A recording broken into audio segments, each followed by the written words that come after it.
Hello, welcome those who are joining. Please put where you are calling in from below.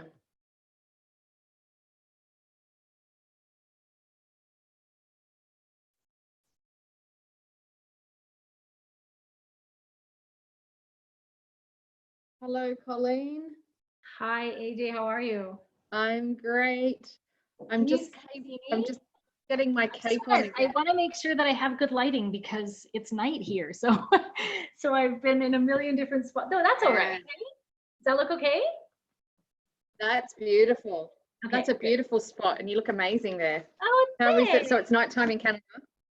It's 8 o'clock. So as I'm a little bit worried because as we go on and on, it's going to get darker and darker. So, but I have lots of bright light in the room, so hopefully that will help.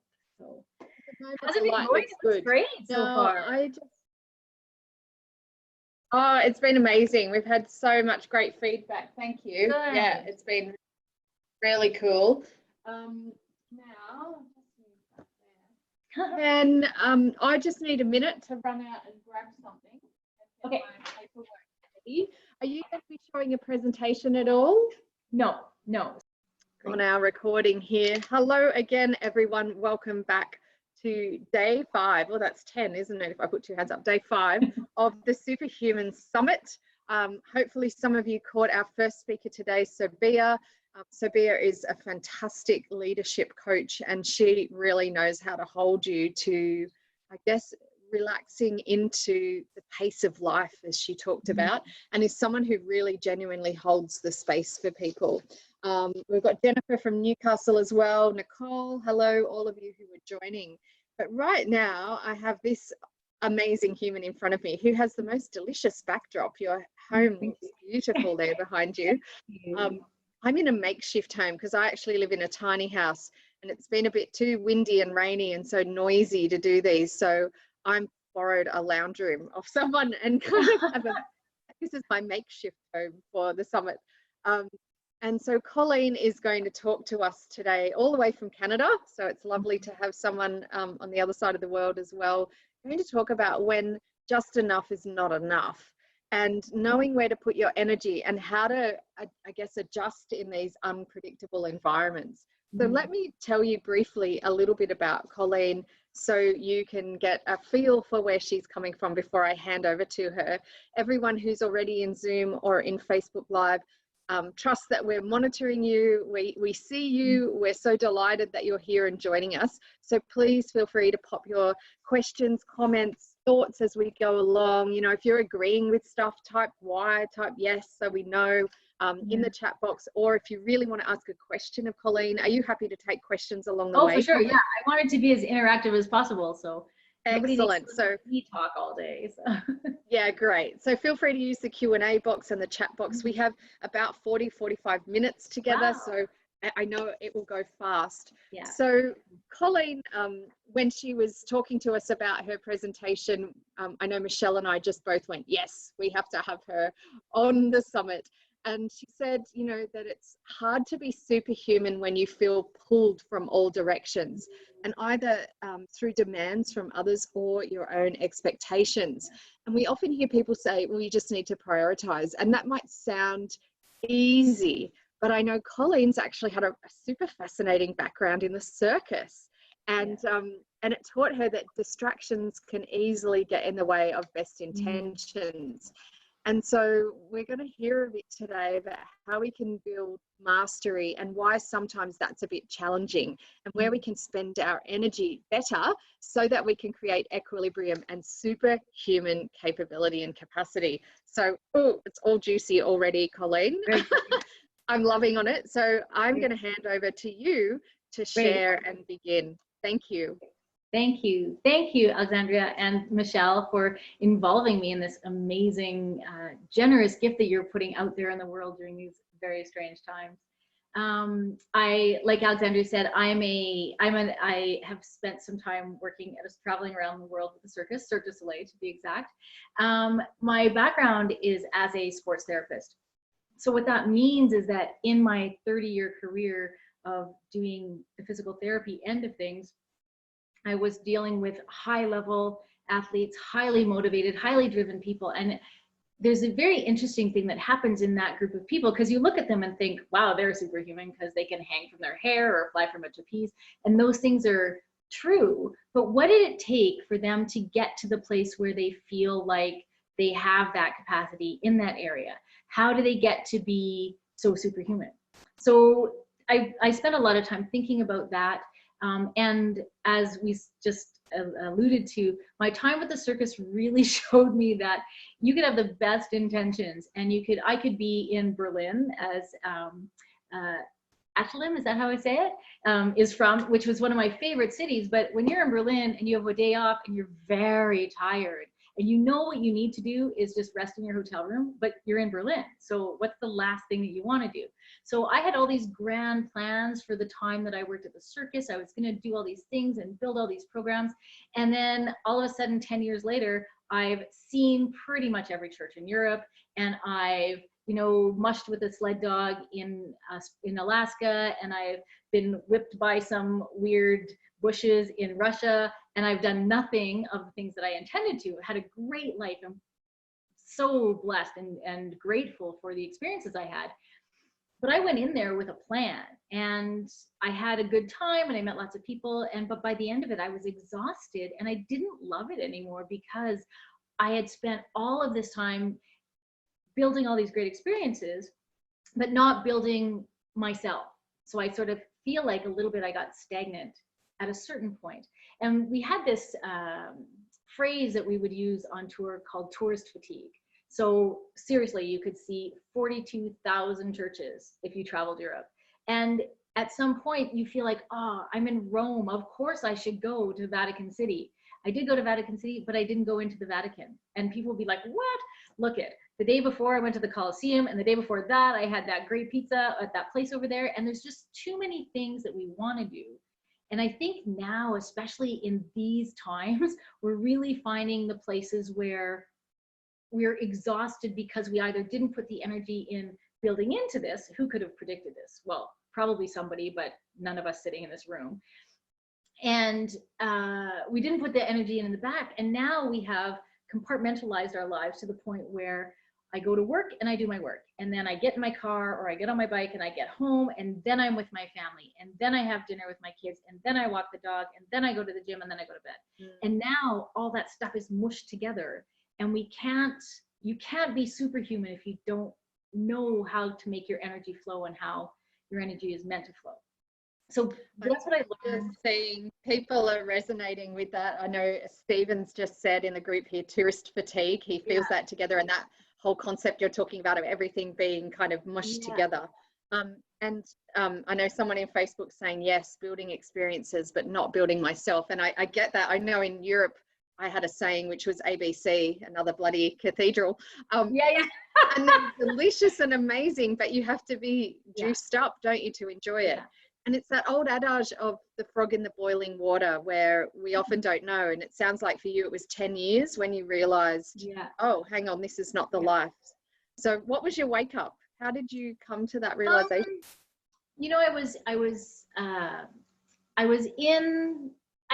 didn't really tire of the traveling, but I started to tire of the work. And I've always been somebody who loved my work. Like we're going to talk a little bit later on about what's your purpose. And I don't mean like, what's your purpose here, but what's your purpose on earth? What were you put here to do? And I know I'm very clear on my purpose has always been to spread the joy. And I had to figure out what that meant, because it doesn't necessarily mean just standing in the middle of a room and laughing. But at a certain point, I wasn't happy in my work, and I'd always been happy in my work. And I got to the point where I didn't want to go to work in the morning. And I'm in the middle of, I don't know, somewhere beautiful in Spain. I'm on the Gran Canaries. I'm in Barcelona, and all I want to do is lie in my hotel room and not see the people that I've grown to love over the last 10 years. And so then I was like, okay, it's time to go. And I was having some problems at work. Like I had a boss who was really pushing up against me, and I was making it all about her, when in actual fact, she was doing me a favor. She was giving me a push to get me out of that space and get me into a space where I could again live my purpose and then be in that sense of equilibrium, because I had balance. And I think a lot, if we're not aware, it takes a lot of energy to be aware of your energy. every day. And if it's not something, it's not a skill that you've honed over time, you get to a point where you feel overwhelmed and everything's crashing down in on you, and you're not in a place where you can actually have that conversation. You just feel like, oh my God, this needs to stop. Which is why I think, and I'm just making this up, but I've seen a lot of situations where, you know, people sort of hit rock bottom, whatever that means to you or to them, and then have to build from scratch. I think it's happening to a lot of people right now. You know, like in Canada, I don't know how it works. It's working in the rest of the world, but the Canadian government is giving unbelievable financial respite to people to help them get through this. And you're hearing people complain. For example, we could use Cirque as an example. The other day I read an article in the newspaper that they're contemplating filing for bankruptcy because they're $950 million in debt because they're not generating any income. Like, that's outrageous. Even I have been a bad money manager at times in my life. Even I am better prepared for any sort of a eventuality than that is. And the stories of Virgin, when this first happened, Virgin Airlines had laid off 50% of their people. Like, that is just riding the wave, which is really what I did when I was at the Cirque, riding the wave of this exciting thing and being part of this thing and not putting anything back into me, not like unplugging myself in the morning or for 10 weeks and then just going. And then I would come home and we worked on a 10 and 2 schedule. So I'd go away for 10 weeks and then I'd come home for 2 weeks and I would spend 5 days, like, I'm not a sleep-inner, sleeping in, lying on the deck, reading a book, drinking wine in the afternoon, going to bed at 8 o'clock for 5 days before I could get it together to see people. And it seemed great and it was exciting. And we knew how hard we worked in the moment and how much it took from us. But when you leave that life, and then I had to come back to normal life, and I didn't know what to do. Right. So it's really interesting. I think a lot of people can probably relate to that. And also a lot of people probably thought you had this glamorous career, and that's the reality. And I think the air stewardesses and stewards on Virgin and international flights would probably say the same. I've just popped in the comments and here on Facebook. If you feel the need to, I guess, rebuild yourself again, like you were saying, you know, and cocoon and go, where am I at? Put a why in the box. And if not, tell us where you're at. I know someone in the Facebook groups just said, no, they've got the need now to amplify who they are. So I can totally understand that. And also people are saying, that's amazing because you've prepared for something that you didn't know was coming, right? But the flip side of that is in these times, it's challenging to amplify, because I could amplify all I want. I'm in my house with my dog, who's sleeping most of the day, who's also doesn't understand what's happening. He's always alone in the day, you know? So, and I think that's a great segue into, for me, I think there's 3 pieces that you need to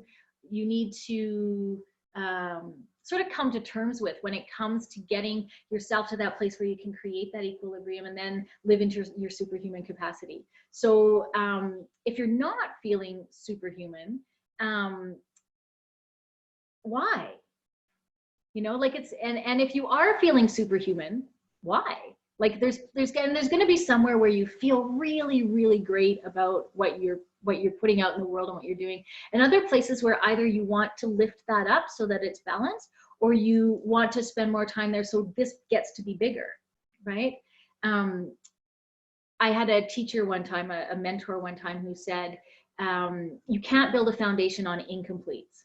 So when I come back from tour, I've spent 10 years on tour, and for 10 years, and I'm not a young person. I am a established human being. I've lived on my own for 20 years, or probably 15 years at the time that I go on tour. No, 20 years. I lived on my own for 20 years by myself. So I know how to do the dishes. I know how to cook food. I know how to clean the house. Every once in a while I get a cleaning lady because I'm lazy, and cleaning's not my jam. So, and some people, that's what they do to relax, not me. So I go on tour, and because one of my incompletes that keeps me out of my superhuman capacity is laundry. I can do the laundry because put it in the thing, turn on the thing, then I can put it in the other thing, turn on the thing, and it could sit in the dryer for a week. Right now, when it's not an world pandemic, and I'm living with my sister, who I share this home with, I can't leave it in the dryer because she has to do laundry. So what I do is I take it out of the dryer and I leave it in the basket right in front of the dryer. And then every time I walk by that room, I see it and I think, oh, I should do that. Yeah, not right now. And I do something else. And then the next 20 minutes later, I walk by again. If I just took the time and did it, that would be complete. That would give me the energy that's not going to get sucked out of me every time I walk by and see it. And then it would be done. But for whatever reason, that's one of the things. Because when I was working on tour, I put my laundry in a bag, I put $20 in an envelope, I put it on a table, and at the end of my work day, my laundry would be folded and clean. And then I didn't have to take it out of a bag because I lived out of a bag. So yes. So that was for me, it's things like that where what's giving us energy and what's taking energy away from us, right? For me, if I do the laundry, it gives me energy because it's done and then I can do something else. If I don't do the laundry. So I loved your phrase about you can't build a foundation on incompletes. Yeah. And Stephen's just said your laundry is my writing blog. So I'd love everyone to pop in the chat box. Let's be honest and let's use the public forum here to share. So what's your laundry? What's your dirty laundry or clean laundry that's clean in laundry, a basket? actually, isn't that ironic that it's the clean laundry that clean laundry. So what's your incompletes? If you would like to, please share in the chat box. What's your incomplete? So we've got Jillian's is regular exercise. Yeah, what are your incompletes? Someone else has got tax, conversations. What are the things? God. I just was talking about that today with somebody. That's why you get an accountant, right? But that's even right. even doing your taxes, like putting the stuff together to send to your accountant, if you avoid that, then it costs you energy, it costs you money, it costs you time, it delays everything. It's a metaphor for everything, right? Updating my CV. Ebony has said. Lani has said, watching all the webinars I've enlisted in. Yeah, so I have one of those folders where they all go to, and I think later never comes. So pop in the chat books. Michelle's got tidying her office is one. So yeah, there's lots of things there. Great. Yeah. Thanks, Colleen. Yeah. And I think that it's a fine line between something like right now, I think that not watching all the webinars you've enlisted in, who hasn't signed up for 400 Zoom things. And then at the end of the day, like I yesterday had 7 Zoom meetings. This is exhausting, right? That is taking energy from me. And but I'm doing things that I think I should be doing because they're free, or I wouldn't have access to this at any other time. But it's like seeing another church. It's all the same, you know. There's times when things like that are going to fill you up, and there's times when things like that are going to take energy away from you. And I think it's really interesting that right now, in these times, people are signing up. People are saying, I'm overwhelmed. I'm home with my family and my kids, and I have to teach my kids math, and I don't know math, and I have to work from home, and I don't have a home office, and I have to walk the dog, and I have to make dinner. Oh, and then there's these 14 things that I'm interested in that I'm going to sign up for. I'm going to be honest. For the first 2 days that I was on voluntary isolation, I watched 2 entire seasons of Ozark, because that's what I did. And I felt guilty for about 12 seconds.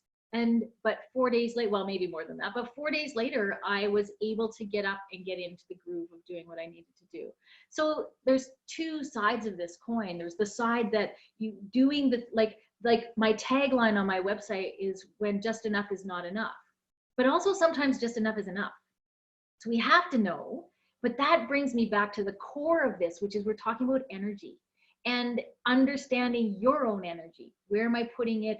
Where am I, in the same seminar where my very wise, you can't build on a foundation, they'd drawn this picture of looked like a gingerbread lady, you know, and she had all these holes in her, right? And the holes were places where she was leaking energy, where she wasn't doing the laundry. So the incompletes were pulling that energy out of her like an electrical cord, you know? And where are you not plugging those holes? And where are you plugging those holes? So maybe, who's talked about writing their blog? It can't just be a means to an end, right? You have something to say, and if you're not in your superhuman capacity, you're not going to say it as eloquently as you would if you were in your superhuman capacity, right? So knowing where the energy leaks are and knowing where the energy fills are, that's the first thing. So it's awareness. As a therapist, I spent 30 years working with all kinds of people. So high-level athletes, acrobats, swimmers, singers, lumberjacks, like none of this is alive. I've had the strangest trajectory of my career. But the one thing that was common for me in all that is my job in there was to help them direct their energy, or to recognize they have an injury. And an injury, from my perspective, not every therapist sees it this way, but an injury is a place where your energy is getting stuck for some reason. And I could have a long conversation about what that means to me. But when you come, if you're an acrobat at Cirque du Soleil and you have an injury that's taking you out of the show, this is your identity, it's your livelihood, it's where all of your people are, it's the only thing you know. Now you have to go back home and you've hurt yourself so much that you can't do your own laundry. So you're at the effect of somebody else who has to look after you. Like, that is devastating for these people. So I'm having conversations about, this is going to take you out of the show for this long, and so we have to send you home, or this is a career-ending injury, and we have to rehab you through it, and then find out what you want to do next.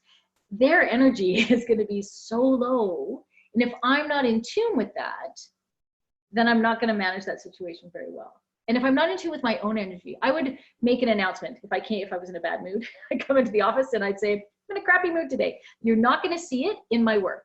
But if you say something to me and I don't respond the way you expect me to, or that I usually do, then that's why. And so it gave me, I took ownership of my own energy level for that day, but also gave people a warning that if what you're looking for is to get energy from me, you may not get it today. Does that make sense to people?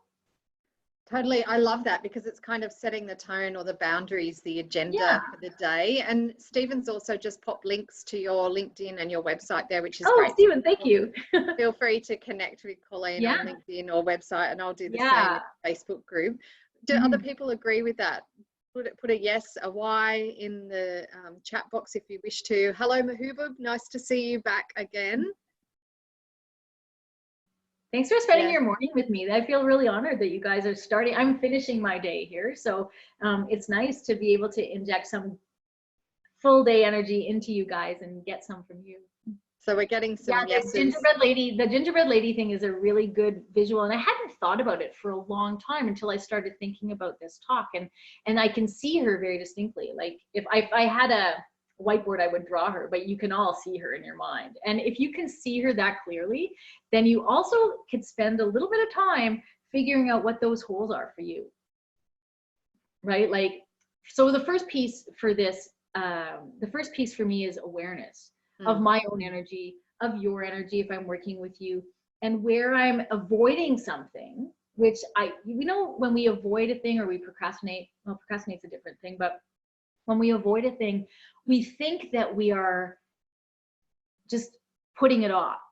But what we're doing is we're just adding to that pile, right? And so we're putting a little bit of energy over there every single time that we avoid something. So then at some point when we look at it, it's like, if you've ever, when I was younger, I used to like to rearrange the living room. You start the day and you're like, I gotta rearrange, and it's gonna change the energy in the room. And then at the end of the day, you have a big pile of crap in the middle of the living room. You haven't been able to find where you wanna put it, and then you just walk away. How do you feel the next day when you wake up and there's that pile of crap in the middle of your living room floor?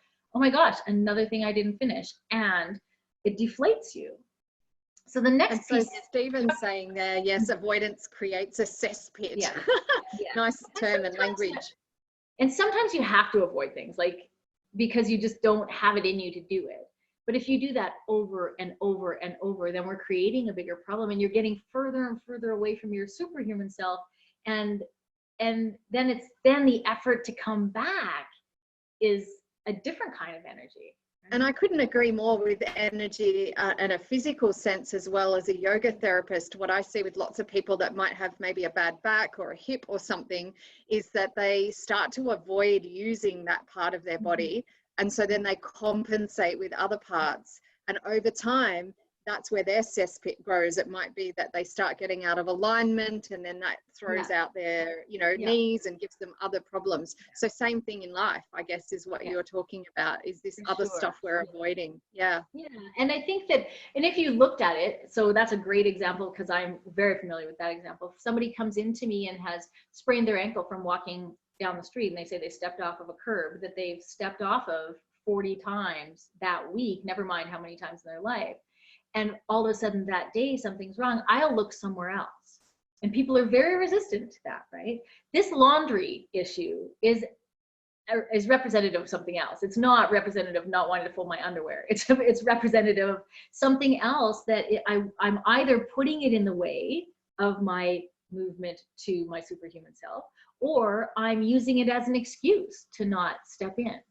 So just do the damn laundry, like, right? It's easy to say, but like, I'm like everybody else. I am super aware of all these things, and I am very in tune with my own energy, maybe not to the level that Rebecca is, who spoke last night, but I've had moments of that, and you have to be aware of your energy and open to it to have those moments. And once you've had those moments, the less of those moments that you have, the bigger your pile of laundry, really, if we're going to continue with that analogy, right? So that's the first piece for me, is just awareness of your energy and the energy of others, what you're putting out in the world, right? Like, there's a million memes about you get back what you give out and all that kind of stuff. And it's a meme because it's true, but also we all know people who don't recognize what they're putting out, right? And we also recognize people who think they're putting something out, but it's not that, right? So and this is all about you. The more in tune you are with your own energy, the more in tune you are going to be with somebody else's energy.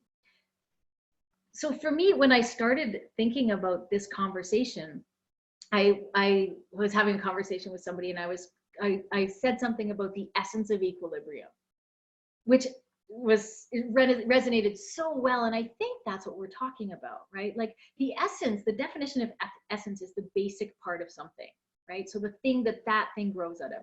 And for me, the essence of equilibrium is understanding your purpose. And we talked a little bit about it before. Like, I don't mean like, what's the purpose that you joined this webinar today? Although that would be interesting to know. Probably, though, it leads to you getting closer to the essence on some level. You were drawn to it for some reason, right? And so I've lost my train of thought for a second. It's about your purpose on earth. So people like, how do I find it? I was in this program a long time ago, my first sort of personal growth program that I ever did. And it was an 18-month program, and we met for 3 days in a hotel somewhere in the middle of nowhere every quarter. So every 3 months we met in this place, and it was this group of women, and you were put in this group. And one of the exercises we did, not the first weekend that we were together because it's so overwhelming, the second weekend, I think. So 6 months into the program was, we're going to find out what our purpose on earth is. And everybody's like, oh, how do you do that? And so I'm going to share some pieces with you. Rome was not built in a day. You're not going to figure it out today, but it's really about something that resonates with you. So the 3 questions, if you want to play this little game with me, the 3 questions that I would ask you when you're looking to find your purpose are, what qualities do you enjoy expressing the most? So you don't know me, but you know me for the last 27 minutes. I'm boisterous, I'm loud, I'm energetic, I like to laugh, I like to adventure, I like to have fun. So those for me are the qualities that I like to express the most. So you can throw it in the chat box, because this is going to be a fun little game.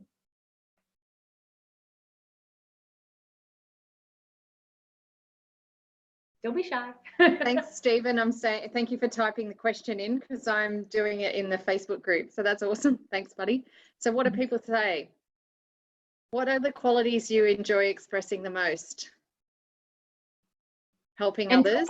Like I said, Rome was not built in a day. So don't put pressure. What I would say to people as I walk them through this exercise outside of this environment is, the first thing that comes to your mind, write it down. And it's not right or wrong. It could be something like, I don't know, for me, I would say laughter. And then you have to sit with it. You can't just be like, okay, so Atalim said being silly. Perfect. So just leave that and park that there, and you're gonna build on that. And when you leave here, if this is something that you're interested in continuing to explore, then you'll go back to it. And so for me, it was probably something like, I like to express my compassion. Okay, what does that mean? Well, it means that in my work, I do this and this. Okay, but what does that mean? And the next question number 2. Hang on, we're getting some beautiful answers first to question 1. We've got helping others, gentleness, empathy, adventure, and caring. We've got being silly in a good way, Yeah. Adeline. Love that. Sense of calm and acceptance, getting to know people, divine qualities, Ooh, I which I like know to that. express. Yeah, right. Yeah, that's great. Asking about That's them.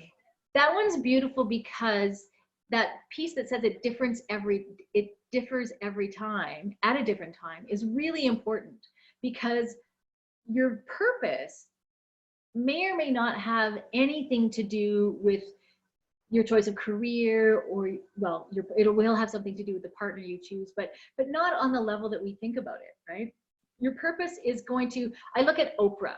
This is a perfect example. Oprah, I read a thing about Oprah because she talks a lot. She's always talked a lot about purpose. And she said, I always wanted to inspire people and I wanted to teach. So I thought I would be a teacher. Everybody says, I want to teach. Thanks, I'm going to be a teacher. She is a teacher, but not in the traditional sense. So she explored, she went through, I don't know enough about her background to know if she even ever went to teaching school. I think she may have, I don't know. Anyway, no, she went to journalism. She went straight on TV very early. Yeah, she went to journalism. So, but that was the inspire piece, right? Like when she started in television, she knew she wanted to do feel good stories, that sort of thing. So it's not going to necessarily look, first of all, the other really most amazing thing I ever heard a guy say, there was this man who did not a commencement speech, but at the end of the first year of medical school at Stanford, all the first year students go into a room and they get this lecture from this very wise man who he runs the program there. And the one thing, I listened to this address one time, and it's out everything, he's so wise, but the one thing he said is, would you let your 20-year-old self choose what your 50-year-old self is going to do?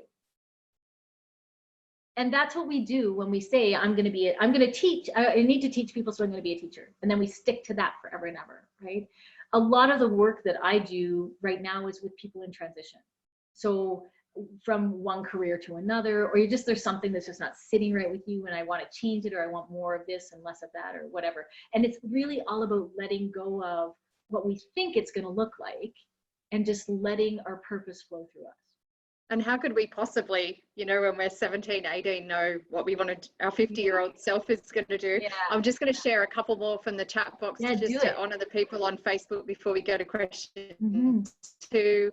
We've got other people's skills that they like, I guess, expressing, or qualities, helping people, listening, holding space for people, speaking, thinking, writing, speaking, and I couldn't get it out, making people happy, listening, care of others. I love it. What a great group of people we have. This is amazing. All right, question 2 then. What do we ask? What's that? You're right, keep going. And I guarantee you that whatever that word that you put in there is, the thing that you chose to do with your life on some level reflects that. And maybe it's not the way that you thought it was going to reflect it, or maybe it's not in the way that you want to continue to reflect it, but for sure it's in there somewhere, I guarantee it. And then the third question is, how do you feel when, the second question, we hadn't got to the second question.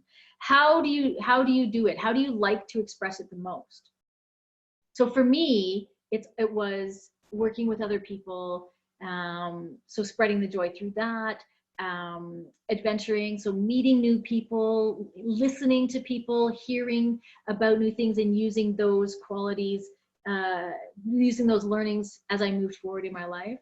I took a very short departure from my therapy career right before I went to, I worked at Cirque du Soleil twice, but the first time was way back in the early 90s.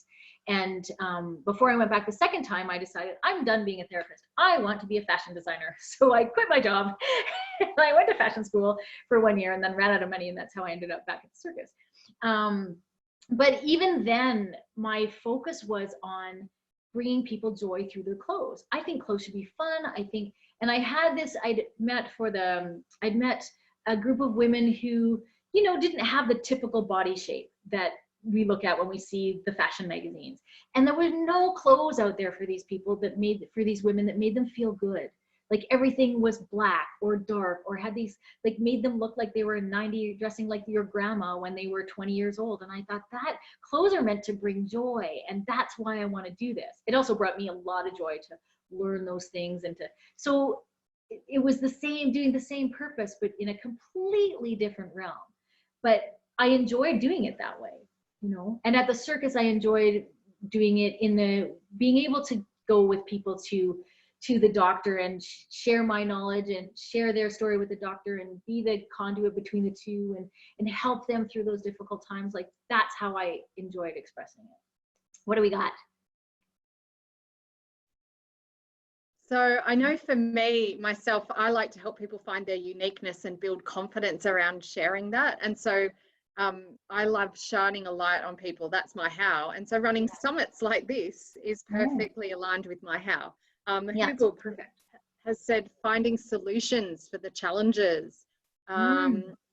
Online, we've got Michelle, she said through workshops, books, blogs, business and spirituality. Jennifer said listening, comforting and inspiring others. So conversations that energize. You're on to one-on-one conversations. I like that. That's really lovely. And see athletes being silly, invite people also to jump out of their boxes by having fun with it. I don't think that's hard to explain at all. I think that's great. No, and I think, and I think the one of the takeaways from this piece is it doesn't have to be grandiose. You don't have to be Oprah. You can do. I did this one person at a time, and some people didn't like my approach, and some people did, and not everybody is going to follow your lead, and you're not going to be the right energy for everybody, but you don't need to be, right? It's just as long as you're living your purpose. For me, I know that being who I was gave a lot of people the space to be who they were. And generally I would find that the people who weren't prepared to step into their own purpose or step into their own, to own their own shit, basically, weren't drawn to my energy. They didn't like me. They wanted to work with somebody else, and that has to be okay. And so we've got also, is it day one? Is that how I say your name? Always meeting new people and asking questions. And I also love over in Facebook, someone there, Lisa, has said, I'm still figuring that out, the how. Good. And that's great. Yay. Can you do me a favor when you do figure it out? Just shoot me an email, because I would love to hear it. And it's a fascinating journey and such an interesting adventure, because for people who haven't thought about it before, we just do what we do. And at some point, I think you asked me earlier, what was that turning point? I think why are these the things that I like? Why are these the things that I want to do? And how does it make me feel? That's the third question. How do you feel when you do that? When you are sharing that piece of yourself, and when you're living your purpose? How do you feel? I mean, I'm calling it living your purpose because that's what it is. You might not know it yet, but when you're expressing those qualities and you're doing it in a way that you like, how do you feel? You never feel like, you know, you always feel filled up. You always feel energized. Even if I've just had a conversation with somebody, I've had a number of them saying, this is the end of your career as you know it. And you're a 21-year-old person and you're about to retire, and I can't even imagine retiring at 60. I'm not 60 yet, but I'm not so far. And I am telling you that the thing that you thought you would do for the rest of your life at 20, you can't do. It's not choice. You can't do it. But I could still walk out of those conversations feeling good and energized because I was able to connect with the person. So for me, once I realized that to spread the joy was my purpose, everything became easier, right? And I could see it everywhere. Once it's going to resonate, it's like a tuning fork. You know, everybody's aware of a tuning fork. So a tuning fork does a bunch of things. I just learned this. I learned that, I mean, I know that it's in music, it's meant to find perfect pitch. If you don't come from the medical world, you may not know that the tuning fork it's an indicator of a fracture. So if I think somebody has a fracture, there's a special actual medical tuning fork. When I was in my office that had bad lighting, I had a picture of a tuning fork, but there's a special medical one and you would just put it on the bone. If there's pain, the pain is the piece that tells you that the bone is broken, and then you should still get an x-ray. Like, it's not a perfect science. I read the other day that Marie Kondo, if you're a fan of Marie Kondo, she's very big and apparently very organized. She uses a tuning fork to center herself before and after she cleans the room. So there's a million. It is an energetic field that is going to either resonate with you, and if it doesn't resonate with you, like the fracture, it's so obvious. As a child, I was a figure skater. I was an ice dancer because I'm Canadian. And I can't sing. I'm not musical at all. But I could, if I stepped on a step that was off time with the music became so loud for me. Like, I remember this so clearly. I have no idea why. I just knew that that was wrong. It just resonated with me so well when I was in the ease and in the flow. And when I wasn't, it was like really obvious. Oh, I can totally relate to that. I was a dancer as a child, and I used to say the music speaks to me, and you knew if a move went with the music very, very much. And in you talking about resonance and using the tuning forks, I also just want to tell everyone who's here in the chats that on our final day, day 8 of the summit, Loretta Honeychurch is speaking at 2 p.m. on our final day, and she's going to talk about tapping into your biofield for superhuman health. And she actually uses a whole set of tuning forks to help people tap into their biofield. So if you want to know more about that, hop on the final day. Now, people are answering your question 3. They're saying they feel hopeful, they feel great satisfaction and fulfilling. Over in the Facebook group, it's going off. People are saying in flow, energized, unique, at peace, joyful, unbelievably amazing, joyous. And when you're fighting against it, like the tuning fork on the fracture or the laundry, you can't feel that. There's no space, right? There's no space for that. So yeah, hopefully this piece of the conversation has sort of spurred you on to do a little bit of investigating on your own. I would invite you beyond this to journal about it, meditate on it, and don't judge the words that come up or the feelings that you have. Write them down, and at some point you're going to have a big long list, and they're going to lead to one main word for sure. So no pressure, don't put any pressure on it. I think this is a great suggestion for people, and we've got about 3 minutes or so, 4 minutes, and then we need to jump into Q&As. Dwan saying he feels energized, like air floating, at peace. We've got feel over here, complete, like I've accomplished something. And I think what's important in what you're sharing here is don't judge what comes up, and to remember to go with those feelings and to notice them, because we are human beings, not human doings, and we usually associate with the achievement as opposed to how will I feel. So about 3 or 4 minutes more, Colleen, what other goodies have you got for us? And I think when you talk about going with the achievement, right now we're stuck in a situation that we don't have control over, and people who are high achievers at work are now I have a friend who said, my secret sauce used to be that I knew how to run a Zoom meeting. Now I've lost my secret sauce because everybody runs a Zoom meeting. So everything's changing. And I was having conversations with my sister today, who, when this all happened, she moved up to her cottage. So she's been at the cottage. How idyllic. She's been at the lake for 6 weeks, working from home. She's never worked from home before. And she said to me the other day, I put in 12 hours of overtime. How? How? You're in your house. So don't put the pressure on yourself to do it the way you thought you were going to do it when the world was normal, because it's not. And also, sometimes the accomplishment or the doing is in not doing. So when I'm talking about when just enough is not enough, what I talk about with a lot of people, especially I do a lot of work in safety right now, is with compliance, right? Compliance is checking all the boxes to meet the minimum standard. And sometimes that's okay. And right now, in a lot of areas in your life, that's going to be okay. But sometimes if you want to up the ante, if you're doing just enough to get by in all those places, then you have more energy for this other place right now.